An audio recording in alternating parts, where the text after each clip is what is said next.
En el nombre del Padre, del Hijo, del Espíritu Santo. Amén. Que la paz del Señor esté con cada uno de ustedes, hermanos y hermanas, en este día viernes 22 de noviembre del 2024. Estamos siguiendo el Evangelio de San Lucas. Estamos en el capítulo 19, versículo del 45 al 48.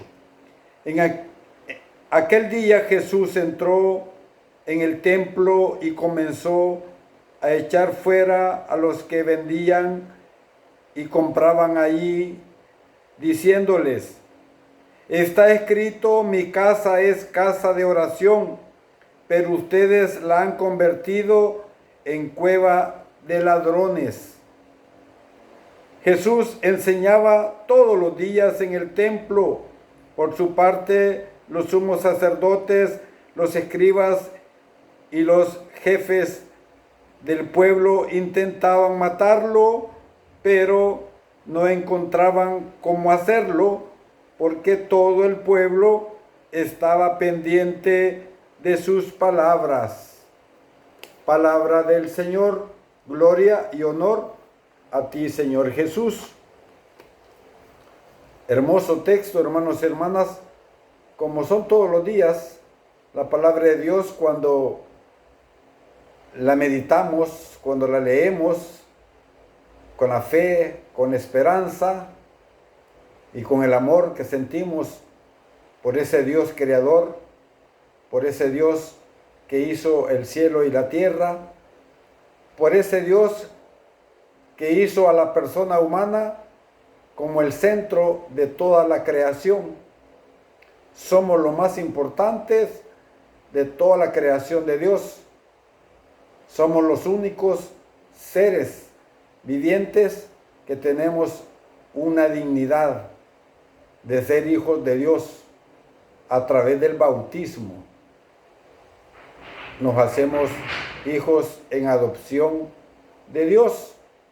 Hoy el gesto de Jesús, si lo vemos bien, es un gesto profético a la manera de los antiguos profetas.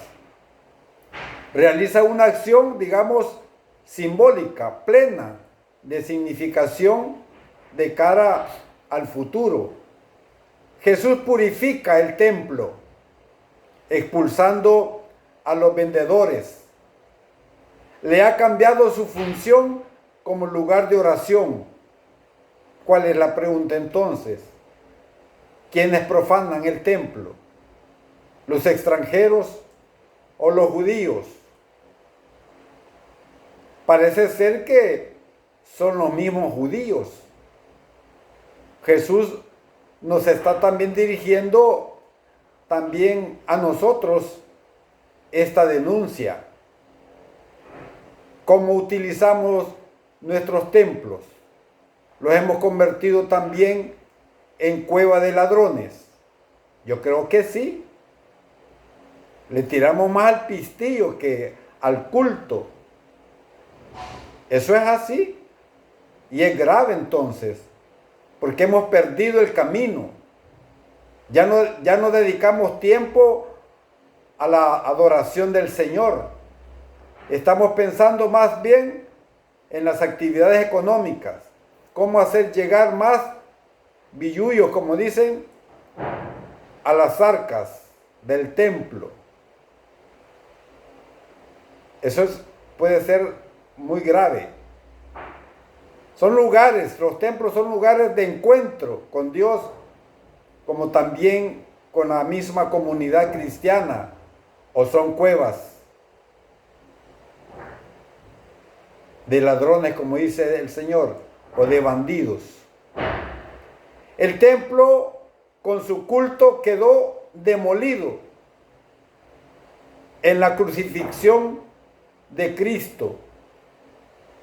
En su lugar ahora está el arca de la alianza viva de Jesucristo crucificado y resucitado, decía el Papa Benedicto. Jesús subió al templo como al lugar privilegiado para el encuentro con Dios. El templo era parte, digamos, la casa de su padre.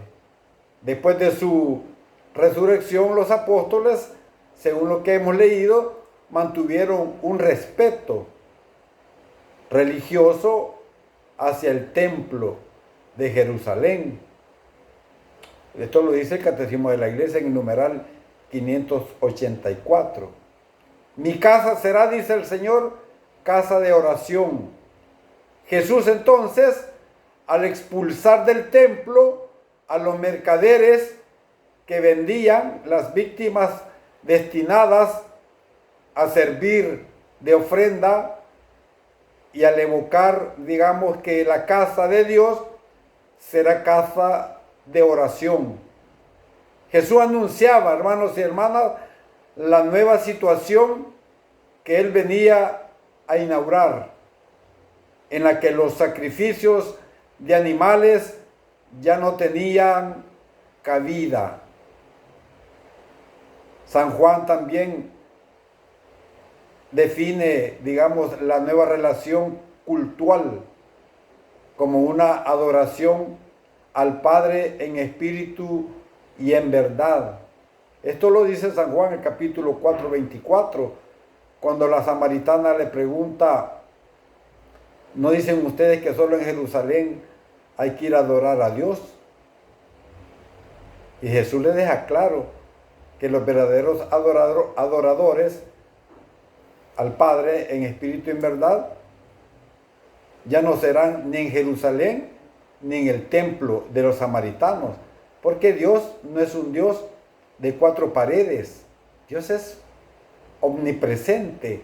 Dios está en todas partes. Si lo que tenemos que cambiar es la actitud con que nosotros buscamos a Dios, no el edificio, por muy bonito, por mucho oro que tenga, a lo mejor no está ahí Dios. Más hoy los templos antiguos son más museos que lugares de culto a Dios.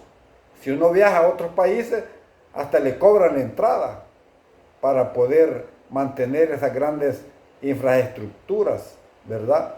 Es bien difícil. Y así vamos caminando y avanzando. Entonces, la figura debe dejar paso a la realidad. Decía Santo Tomás de Aquino, él decía que el Testamento o el Antiguo Testamento deja paso al nuevo rito, ¿verdad? De la nueva alianza. El rito nuevo es la palabra de Jesús. Por eso San Lucas ha unido a la escena de la purificación del templo la presentación de Jesús, predicando, digamos, en él cada día. El culto nuevo se centra en la oración y en la escucha de la palabra de Dios, pero en realidad el centro del centro, valga la redundancia, de la institución cristiana es la misma persona viva de Jesús, con su carne entregada y su sangre derramada en la cruz en cada Eucaristía. Como dice el Catecismo, de una forma incruenta, porque no hubo derramamiento de sangre como en la cruz del Calvario, pero es el mismo sacrificio. También nos dice Santo Tomás, que lo remarca bellamente, dice: sentado en la mesa de los hermanos, se da a sí mismo como su propia o con sus propias manos, ¿verdad? En el Nuevo Testamento, entonces, inaugurado por Jesús, ya no son necesarios los bueyes ni los vendedores de cordero. Lo mismo que todo el pueblo, dice al final del Evangelio, que todo el pueblo le oía y estaban pendientes de su palabra que salían de sus labios. Nosotros no hemos de ir al templo a inmolar víctima. Ahora mucha gente todavía se ha quedado en encender candelas. A veces queremos que la candela haga lo que a mí me toca. No, la candela apenas es un signo de la luz que yo quiero ser, como esa candela que para dar luz se está desgastando. Entonces a mí también para dar luz a los demás, me va a tocar desgastarme, ¿verdad? En mi vida cristiana. Entonces, ahí está. Nosotros no hemos de ir al templo entonces a inmolar víctimas, sino a recibir a Jesús, el auténtico Cordero inmolado por nosotros de una vez para siempre, como lo dice Hebreos 7:27, y a unir nuestra vida a la suya. O como cuando dice el sacerdote, este es el Cordero de Dios que quita el pecado del mundo. Dichosos los invitados a la cena del Señor. Señor, no soy digno que vengas a mi casa, pero una palabra tuya bastará para sanarme. A eso vamos, a recibir a Jesús en el sacramento del altar. Ya no valen los sacrificios de animales ni de cualquier otra cosa que podamos nosotros ofrecer. Ofrézcase usted mismo, hermano y hermana. Lea Romanos capítulo 12, que dice ahí San Pablo a los romanos: ofrézcanse ustedes mismos como ofrenda viva y agradable a Dios.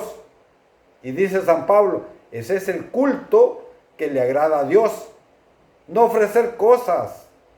Si Dios no necesita nada, Dios te necesita a ti, porque eres hijo de Dios, eres hija de Dios. Entonces te necesita a ti y a mí, que nos entreguemos con todo nuestro ser, con toda nuestra fuerza. Eso es lo que Dios quiere de cada uno de nosotros. Ya no sacrificios de animales ni de cosas, sino nos necesita a nosotros mismos, hermanos y hermanas. De verdad, tú que enciendes una candelita, que sea como un signo de lo que quieres ser, de lo que quieres sacrificarte. Quieres dar luz quizás en tu familia, en tu comunidad, en tu barrio, en tu colonia. Te va a costar a lo mejor críticas, ¿verdad? Pero vale la pena. Intentémoslo. Alabado y glorificado sea el nombre de Jesús, ahora y siempre, por los siglos de los siglos. Amén, amén y amén.